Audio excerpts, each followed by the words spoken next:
When Jesus stepped onto a boat and addressed the massive crowd about the parable of the sower, he was not offering agricultural advice. According to Gurdjieff's understanding of esoteric Christianity, this parable contains a precise psychological map showing why most people never awaken from the sleep of mechanical existence, despite hearing truths capable of transforming consciousness. The parable operates on two levels simultaneously. The outer meaning speaks of a farmer scattering seed that falls on different types of ground. The inner meaning describes the different states of human consciousness and their capacity to receive, retain, and transform the seed of real knowledge. Gurdjieff called this teaching Esoteric Christianity, explaining that parables were not designed to obscure truth, but to reveal it in the only form it could be transmitted. The sower represents any conscious being capable of transmitting real knowledge. In the immediate context, this was Jesus himself. He was scattering words containing possibilities for awakening. Yet the principle extends beyond one historical figure. According to Gurdjieff's system, conscious individuals throughout history have attempted to transmit understanding to those still sleeping, knowing that most attempts will fail. The sower scatters seed indiscriminately. This detail matters tremendously. Real teaching does not pre-select recipients based on apparent worthiness or spiritual credentials. The seed falls where it falls, on prepared ground and unprepared alike. This reflects a cosmic law Gurdjieff identified as fundamental to all evolution. Growth opportunities are provided, yet whether those opportunities bear fruit depends entirely on the internal state of the receiver.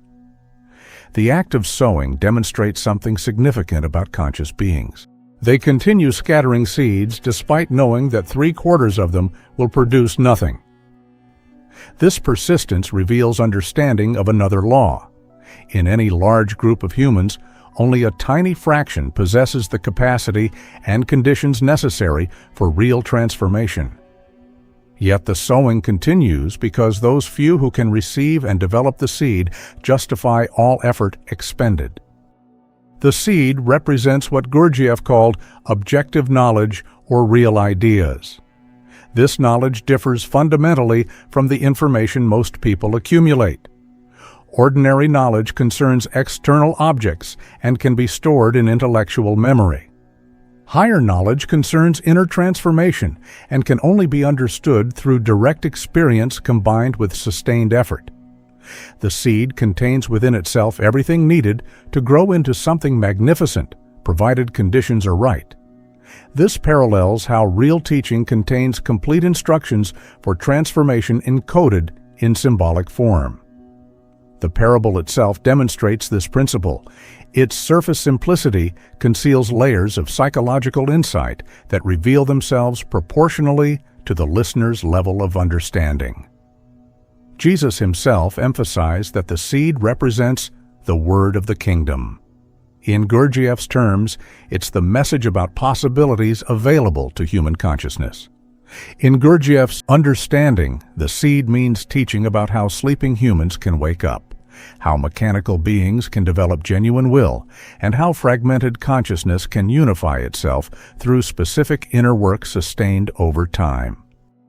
The first soil is the well-worn path where foot traffic has compressed earth into impenetrable hardness. Seed falling here cannot even penetrate the surface. Birds immediately snatch it away before any possibility of germination exists. This represents what Gurdjieff identified as perhaps the most common human condition: complete identification with personality, total absorption in mechanical life, consciousness so occupied with surface concerns that deeper ideas cannot even register. The path's soil is hard because constant traffic has beaten it down. This symbolizes how continuous occupation with trivial concerns, repetitive thoughts, and mechanical reactions creates a surface so packed that nothing new can enter. The person dominated by this condition hears words of teaching with their ears, yet nothing penetrates.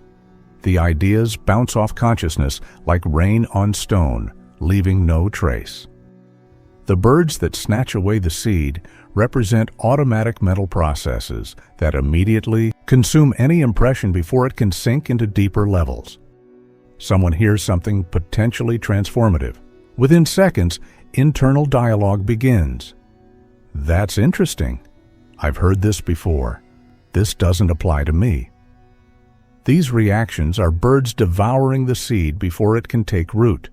The ideas are consumed by the surface machinery of personality, digested into comfortable formulations that require no actual change. According to Gurdjieff's teaching about identification documented in psychological commentaries, this represents the person so completely absorbed in external life that no part of them remains free to observe.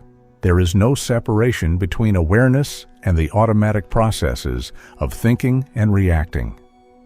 Without this separation, transformation cannot begin. The seed is eaten before germination can even commence. The second soil appears more promising. The seed penetrates the surface and sprouts quickly.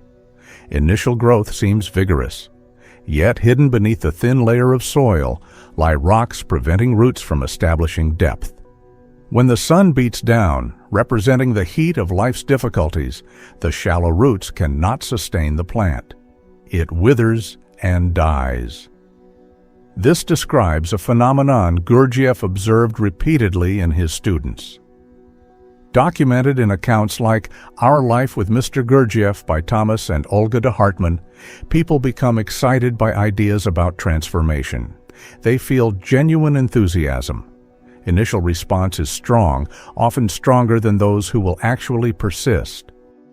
The excitement itself becomes the problem because it substitutes for the slow, patient work that real development requires.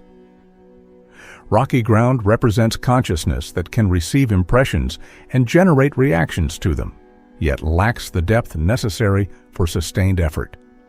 In Gurdjieff's system, this corresponds to people who understand ideas intellectually yet have not prepared for their being. Knowledge without corresponding development of being creates the appearance of growth without its substance. The quick sprouting indicates emotional center involvement. Ideas create strong feelings, generating the sense that transformation is occurring. Yet Gurdjieff says that emotional reactions to ideas about transformation are not themselves transformation. They're often the greatest obstacle because they create an illusion of progress while actual work remains undone. When difficulty arises, enthusiasm evaporates. The person encounters situations requiring sustained effort against mechanical habits. Without deep roots of awareness, without having actually changed anything fundamental about oneself, the initial excitement cannot survive contact with the friction real work demands. The plant withers, and the person returns to mechanical existence, keeping some pleasant memories of a time they thought they were developing. The third soil allows deeper penetration. Roots establish themselves. Growth continues beyond initial sprouting. Yet the ground contains seeds of thorns that germinate alongside the beneficial plant. As both grow, thorns eventually overtake the good seed, choking it out through competition for nutrients, water, light, and space. This represents a more advanced condition where real work has begun, yet remains incomplete.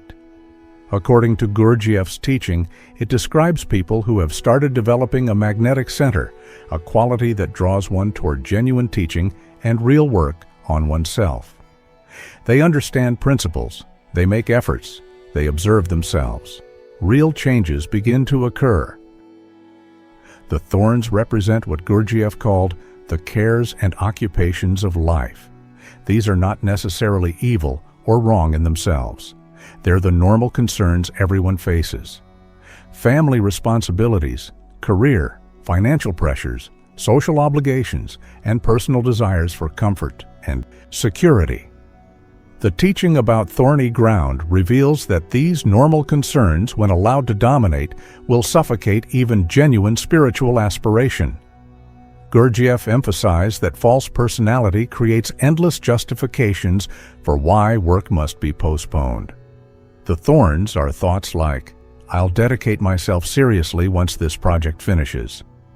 After I earn enough money. When the children are grown. Once I retire.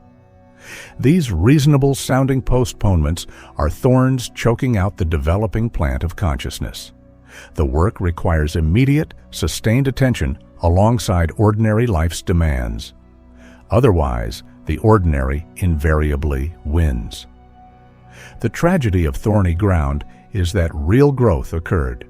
The seed established itself. Transformation was genuinely underway. Yet because the person failed to vigilantly remove competing interests because they tried to serve both the work and the thorns prevailed. This soil produces no harvest despite showing early promise, representing wasted possibility through divided attention and incomplete commitment. The fourth soil differs fundamentally from the previous three.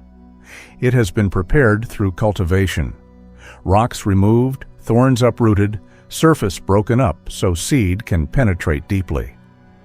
When a seed falls here, it establishes strong roots, grows steadily, and eventually produces a harvest, multiplying the original seed.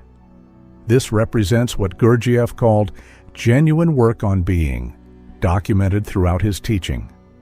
The good ground is consciousness that has been intentionally prepared through sustained self-observation, through making the essence active and the false personalities passive, through developing the capacity to hold divided attention and remember oneself in the midst of ordinary life. Preparation of good ground requires years of patient effort before the teaching even arrives. Someone must first recognize they are asleep, must see their mechanical nature without the usual defenses and justifications that personality provides. This seeing creates suffering that Gurdjieff termed conscious suffering, essential for any real development. The rocks and thorns are removed through this process, not once but repeatedly as deeper layers reveal themselves. When real teaching reaches prepared ground, it can take root because space has been created for it. The person no longer fills every moment with mechanical thinking and automatic reactions. Capacity for attention has developed through practice. The ability to sustain effort against internal resistance has been cultivated. False personalities' claims about who one is and what one needs have been exposed as fantasy, making room for genuine growth based on reality rather than imagination. The multiplication of seed represents how consciousness, once genuinely developed, produces effects far beyond what was originally received. The person who develops being becomes capable of helping others develop theirs. Ideas understood at depth can be transmitted with a quality that mere repetition of words never achieves. The harvest that feeds many comes from seed that was carefully sown and properly cultivated. What makes Gurdjieff's interpretation of this parable distinctly esoteric is recognizing that the four soils represent different levels of consciousness, not different people. The same person can be a path, a rock, thorns, or good ground, depending on their state in any given moment. When completely identified with mechanical thinking, anyone becomes hardened to the point where nothing penetrates. When experiencing emotional reactions to ideas without corresponding changes in behavior, anyone is on rocky ground. When allowing ordinary concerns to dominate, despite understanding their relative unimportance, anyone becomes thorny ground. Only through sustained conscious effort does anyone develop the good ground where real transformation can occur. This insight transforms the parable from judgment about fixed types of people into practical instruction about developing consciousness. The question is never, what type of soil am I? The question is, what state am I in right now, and how can I work to develop the capacity for receiving and transforming deeper impressions? The parable concludes with Jesus declaring, "He who has ears to hear, let him hear." According to Gurdjieff's understanding, this is not casual emphasis. It's a precise instruction about the requirement for understanding any esoteric teaching. Ordinary ears hear sounds. Esoteric ears hear meanings hidden beneath sounds. These ears must be developed through the exact work the parable describes, removing rocks, uprooting thorns, and breaking up hardened ground. The capacity to truly hear develops only through years of patient self-observation and conscious effort to transform one's inner landscape. The seed is always being scattered. Teaching is always available somewhere. The only question that matters is what condition your ground is in right now.